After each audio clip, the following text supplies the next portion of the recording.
왜 항상 나만 당하는가? 투자하면서 이런 생각 해보신 적 없으세요? 왜 내가 사면 떨어지고 내가 팔면 오르는 걸까? 왜 항상 나만 고점에 물리지? 큰 손들은 어떻게 항상 정확한 타이밍에 사고 파는 거지? 리플 투자자라면 이 느낌 더 강하게 느끼셨을 겁니다. 2020년 12월 22일, 당신은 차트를 보면서 생각했겠죠. 조금 더 오르면 익절해야지. SEC 소송, 시간이 좀 걸리겠지. 천천히 지켜보자. 그날 밤 9시 30분 SEC 기소 발표. 당신은 이미 패닉 상태. 팔아야 하나, 홀드해야 하나 고민하는 사이 가격은 반토막. 결국 손절했거나 아니면 지금까지 물려 계시거나. 그런데 말이죠. 그날 밤 누군가는 달랐습니다. 누군가는 기소 발표 30분 전에 이미 다 팔았습니다. 누군가는 폭락 직후 정확히 바닥에서 주워 담았습니다. 코인은 역시 운빨이야. 정말 그럴까요? 한두 번도 아니고 같은 패턴이 계속 반복됩니다. 2018년 이더리움은 증권이 아니다. 판결. 당신이 소식을 듣기도 전에 이미 누군가는 매수가 끝났습니다. 2020년 리플 기소. 당신이 알기도 전에 이미 누군가 매도를 완료했습니다. 2025년 트럼프 정부는 암호화폐 친화 정책을 펼칩니다. 이때 당신은 뉴스 보고 매수를 시도하지만 이미 가격은 2배입니다. 왜 항상 당신은 한 발 늦을까요? 운이 없어서, 정보를 늦게 봐서, 판단이 느려서도 아닙니다. 애초에 게임의 룰이 달랐던 겁니다. 당신은 공개된 정보를 보고 투자하지만 그들은 공개되기 전에 이미 알고 있습니다. 당신은 시장을 예측하려고 하지만 그들은 시장을 만듭니다. 당신은 게임을 하고 있다고 생각합니다. 하지만 실제로는 당신이 게임의 일부였던 거죠. 5년의 시간 동안 추적했습니다. 누가 미리 알고 있었는지, 어떻게 알 수 있었는지, 그리고 왜 아무도 처벌받지 않는지 드디어 답을 찾았습니다. 그 답은 당신이 상상했던 것보다 훨씬 더 충격적이었습니다. 이제 우리는 선택해야 합니다. 계속 모른 척 투자할 것인지 아니면 진짜 게임의 룰을 알고 싶은지. 여러분, 제가 오늘 들려드릴 이야기는 단순한 투자 실패담이 아닙니다. 이것은 21세기 가장 정교한 금융 암살 사건에 관한 이야기입니다. 2020년 12월 22일 오후 우리가 투자했던 리플이 하루아침에 반토막이 났습니다. 당시 리플은 63% 급락했습니다. 마치 은퇴 자금이 하루아침에 반토막 나는 것과 같은 생존 본능을 자극하는 충격이었습니다. 그때 리플에 투자하셨던 분들이라면 누구나 기억하실 겁니다. 누군가는 그날 하루 만에 수천만 원을 잃었고 어떤 이는 수억이 사라지는 걸 그저 눈 뜨고 지켜볼 수밖에 없었습니다. 그리고 그날부터 진짜 전쟁이 시작됐습니다. 그때는 우리가 잘못 판단한 줄 알았습니다. 하지만 5년간 추적한 결과 알아낸 진실은 이것은 우연이 아니었습니다. 누군가 치밀하게 계획한 암살이었습니다. 먼저 왜 누군가가 리플을 없애려 했는지 이해해야 합니다. 스위프트라는 시스템을 아시나요? 현재 200여 개국 11,000개의 금융기관이 사용하는 글로벌 송금 네트워크입니다. 벨기에에 본부를 두고 있지만 실질적으로는 미국이 완전히 통제하고 있습니다. 스위프트가 왜 무서운 권력이라고 말을 하냐면요. 2012년 이란 핵제재 때 이란 은행들을 스위프트에서 완전 퇴출시켰습니다. 그 결과로 이란의 경제는 즉시 붕괴가 됐죠. 그리고 2022년 러시아의 우크라이나 침공 후 러시아 주요 은행들도 스위프트에서 퇴출됐는데 그 직후 바로 러시아의 루블화는 30% 이상 폭락했습니다. 즉, 스위프트에서 쫓겨나면 그 나라는 국제거래에서 완전히 고립됩니다. 그런데 리플은 이 모든 것을 우회할 수 있었습니다. 며칠 걸리던 송금이 리플에선 5초면 끝났습니다.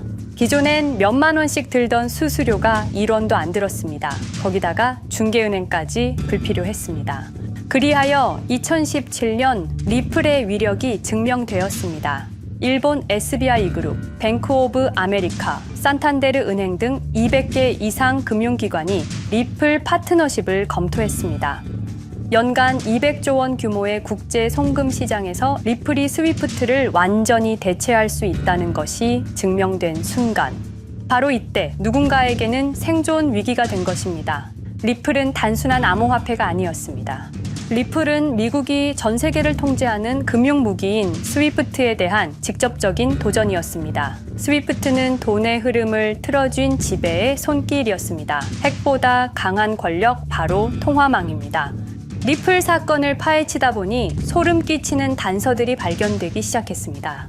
첫 번째 단서, 완벽한 타이밍의 미스터리. 2020년 12월 22일의 타이밍을 분석해 보겠습니다. 12월 22일 오후 9시 30분, SEC 의장 제이 클레이튼은 임기 마지막 12시간을 남기고 전격적으로 리플에 대한 기소를 발표합니다. 그 다음 날인 12월 23일, 제이 클레이튼은 SEC 의장직에서 사임하죠. 충격적이게도 바로 다음 날, 제이 클레이튼은 월리버 에셋 매니지먼트라는 헤지펀드의 자문 역할로 합류하게 됩니다. 월리버 에셋 매니지먼트는 당시 리플과 라이벌 구도를 형성하고 있던 비트코인과 이더리움에 우리 돈 8천억이라는 거액을 투자한 회사였습니다. 그런데 클레이튼은 리플을 기소한 바로 다음 날 이 회사의 자문이 되었습니다. 두 번째 단서, 이더리움 특혜의 진실. 2018년 6월 14일, SEC 기업금융국장 윌리엄 힌먼의 충격적인 연설이 있었습니다. 현재 이더리움의 제공과 판매는 증권 거래가 아니라고 본다. 그런데 힌먼은 SEC에 오기 전 심슨 대처라는 로펌에서 근무했는데 이 로펌은 이더리움 엔터프라이즈 얼라이언스 멤버였습니다. 더욱이 SEC, 재직 중에도 해당 로펌으로부터 상당한 수입을 유지하고 있었습니다. 반면 리플은 리플 CEO가 직접 만나서 명확한 지위를 요청했지만 시간이 더 필요하다며 3년을 더 기다리게 했습니다. 세 번째 단서, 결정적 발견. 가장 충격적인 단서를 발견했습니다. 2020년 12월 22일 리플 기소 발표 직전에 누군가 대량의 리플 매도 주문을 넣었다는 정황이 포착되었습니다. 마치 미리 알고 있었다는 듯이 말입니다. 이 흔적들을 추적하던 중 예상치 못한 곳으로 연결되었습니다. 실리콘밸리였습니다. 은행이나 정부가 아니라 테크 기업들이었습니다. 그것도 우리가 혁신과 자유의 상징으로 알고 있던 바로 그 실리콘밸리 말입니다. 이 세 명의 인물, 이 세 개의 사건, 전혀 관련이 없어 보이지만 공통점이 하나 있습니다. 모두가 실리콘밸리 금융 네트워크와 직접 연결되어 있었다는 겁니다. 모든 흔적이 한 곳을 가리키고 있었습니다. 리플을 제거한 배후로 의심되는 세력들, 많은 단서들이 결국 이곳을 가리키고 있었습니다. 바로 페이팔 마피아라는 이름의 거대한 네트워크였습니다. 2002년 10월 3일 페이팔이 이베이에 매각되었습니다. 이때 페이팔을 퇴사한 50명 중 38명이 새로운 기업을 창업하거나 거대한 투자를 시작했습니다. 그들은 서로 관계를 꾸준히 유지하면서 창업한 기업에 서로 투자하고 때로는 동업하면서 상호 성장하는 거대한 네트워크를 만들어냈습니다.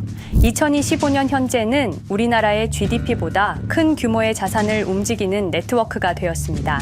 이제 그들은 기업가가 아닌 제국의 지배자가 되었습니다. AI, 국방, 금융, 심지어 법까지도 전부 그들의 손안에 들어왔습니다. 그중 핵심 인물이 바로 피터 틸인데요. 팔란티어를 창업한 사람입니다. 팔란티어는 CIA, FBI, 미 국방부 등의 정부기관에 데이터 시스템을 독점으로 공급하고 있습니다. 피터 틸이 직접 설립하거나 자문을 한 회사만 무려 59개나 되는데요. 가장 유명한 사례는 페이스북의 첫 외부 투자자였다는 겁니다. 우리 돈 약 6억 정도를 투자해서 수조 원의 수익을 올렸거든요. 그리고 나서 2025년 트럼프 2기 행정부의 공동인수위원회 의장으로 발탁이 된 인물입니다. 2001년 충격적인 9.11 테러 후 그는 우리의 사기 탐지 기술을 국가 안보에 쓸 수 있다며 2003년 펠런티어를 창업했습니다. 창업과 동시에 CIA의 벤처 펀드 인큐텔로부터 투자를 받았습니다. 그리고 피터 틸은 단순히 사업만 한 것이 아닙니다. 정치인을 직접 키워냈습니다. 현재 미국 부통령인 JD 벤스는 피터 틸의 미스릴 캐피탈에서 일했고 피터 틸의 지원을 받아 나르야 캐피탈을 창업했습니다. 트럼프에게 벤스를 소개한 것도 피터 틸입니다. 그리고 일론 머스크, 우리에게는 테슬라, 스페이스X, 그리고 X로 유명한 인물이죠. 머스크 역시 트럼프 2기 행정부에 입각해서 정부 효율 성부, 도지의 수장으로 일했습니다. 연방정부 전체의 예산 삭감 권한을 가진 엄청난 자리였습니다만 지금은 트럼프와 갈등을 벌이고 있기도 하죠. 그런데 그가 트럼프의 2024년 대선 최대 후원자라는 건 변하지 않습니다.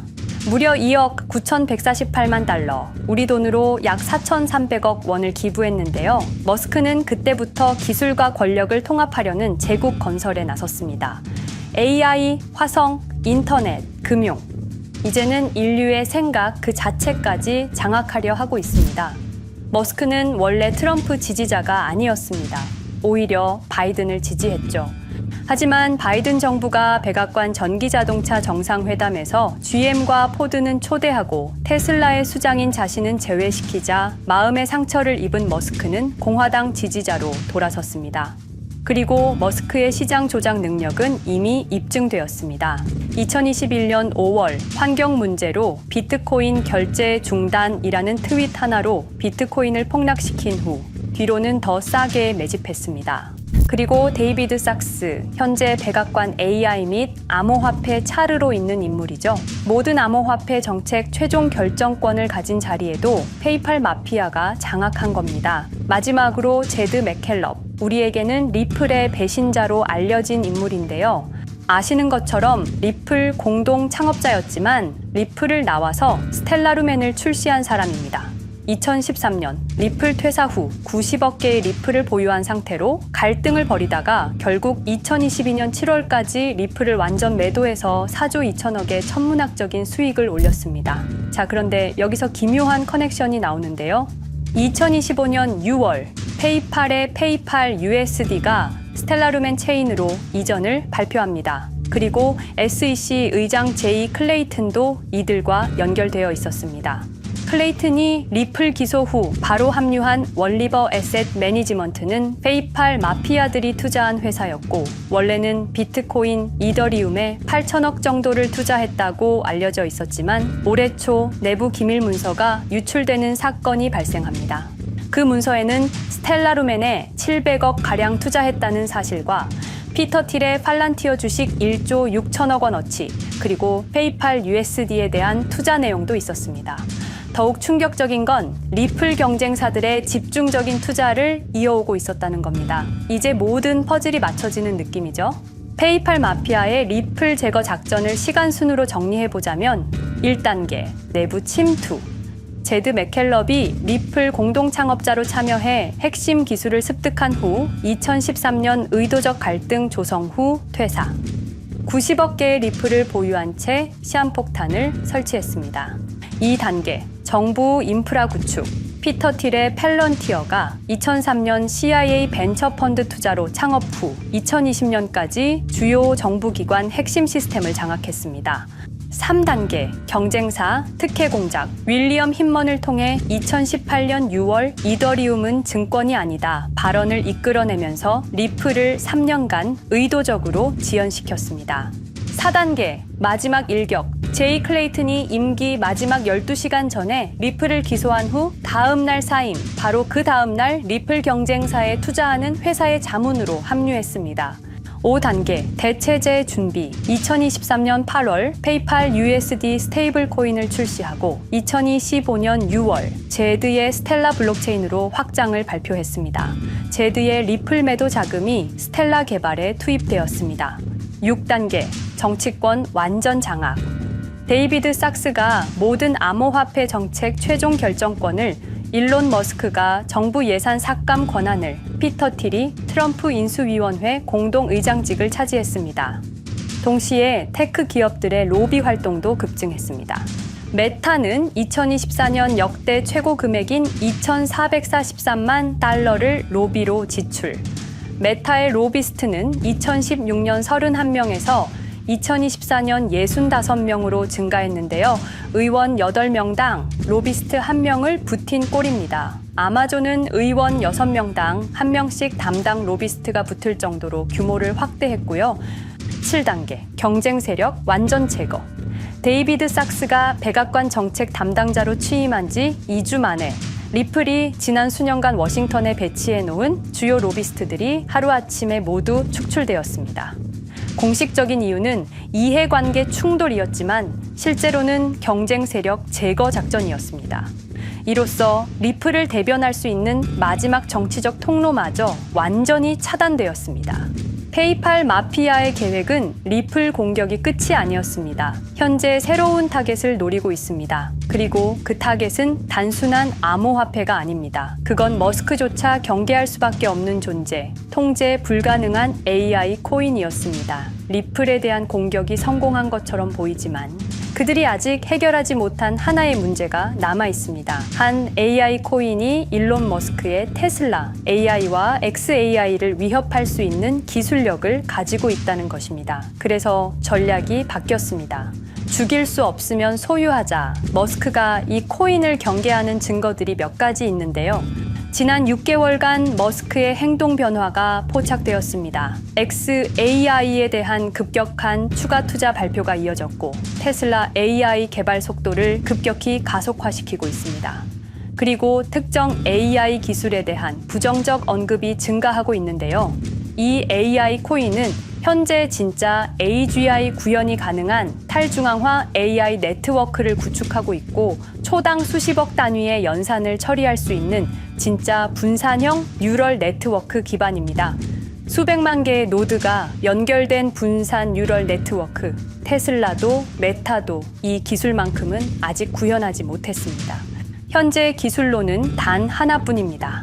그러나 시가총액은 테슬라의 500분의 1 수준으로 그들이 매집을 멈추지 않는 이유입니다. 2025년 초, 이 코인의 공식 계정이 X 플랫폼에서 노출 차단된 정황이 포착됐습니다. 광고 계정도 중지됐고 해당 코인에 대한 설명 영상들도 순식간에 사라졌습니다. 이유는 머스크의 경쟁이 될 수 있는 유일한 AI였기 때문입니다. AI는 이제 권력을 쥐는 자가 인류의 사고를 설계할 수 있는 시대의 열쇠입니다. 머스크가 이 코인을 완전히 소유하게 되면 그의 AI 제국은 완성될지도 모르겠습니다. 하지만 문제가 있습니다. 그들은 이 AI 코인을 죽이지 않았습니다. 그 대신 가격을 철저히 짓눌렀습니다. 검색에서는 사라졌고 알고리즘은 배제했습니다. 누군가는 관심 없는 프로젝트라고 말합니다. 하지만 진실은 정반대입니다. 지금도 머스크와 페이팔 마피아의 자금이 그 코인으로 조용히 흘러 들어가고 있습니다. 가격이 낮은 건 무가치해서가 아니라 그들이 싸게 사고 있기 때문입니다. 그런데 이 AI 코인의 정체를 여기 유튜브에서 공개하려 했지만 치명적인 문제를 발견했습니다.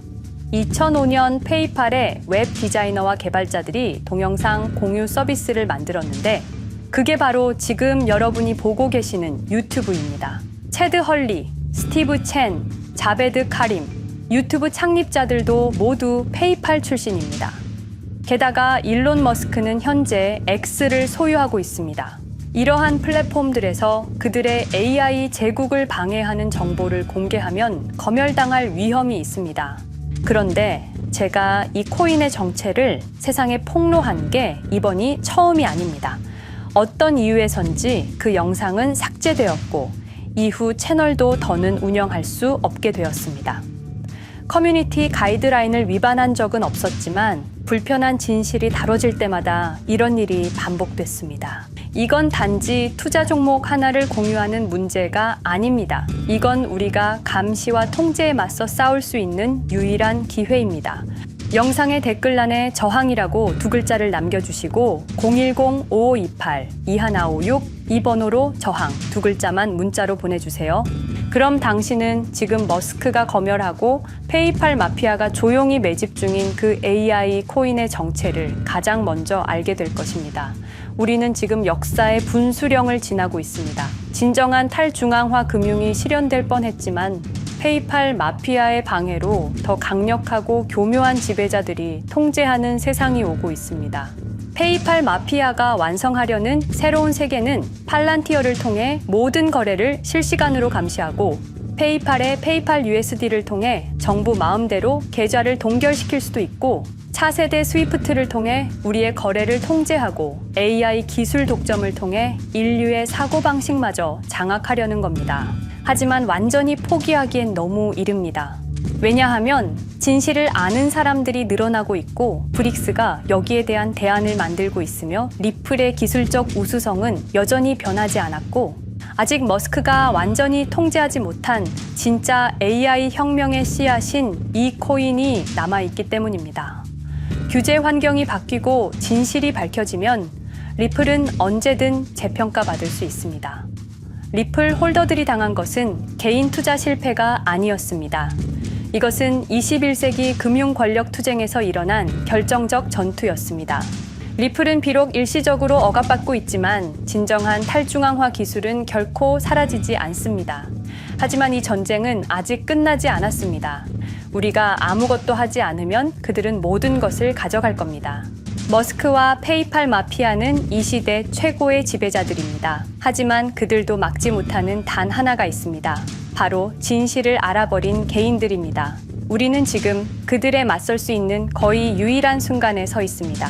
한 통의 문자, 그것은 단순한 신호가 아닙니다. 지금 움직이는 자만이 미래를 차지할 수 있습니다.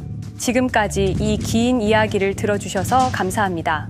제가 말씀드린 모든 것들은 사실을 기반으로 하며 대부분 공개된 기록들입니다. 기억하십시오. 우리가 침묵하는 순간 그들의 승리는 완성됩니다. 리플은 억압받았지만 그 정신은 살아남았습니다. 그리고 언젠가 진짜 자유로운 AI가 세상에 다시 등장할 그날까지 우리는 싸움을 멈추지 않을 것입니다. 010-5528-2156 이 번호로 저항 두 글자만 문자 보내주세요. 이 정보는 지금 공개적으로 전할 수 없습니다. 저항이라는 신호를 보내주신 분들께 제가 직접 확인 후 순차적으로 보내드리겠습니다. 당신의 작은 선택이 우리 모두의 미래를 바꿀 수 있습니다. 지금이 바로 우리가 다시 시작할 순간입니다. 저항에 동참해주세요.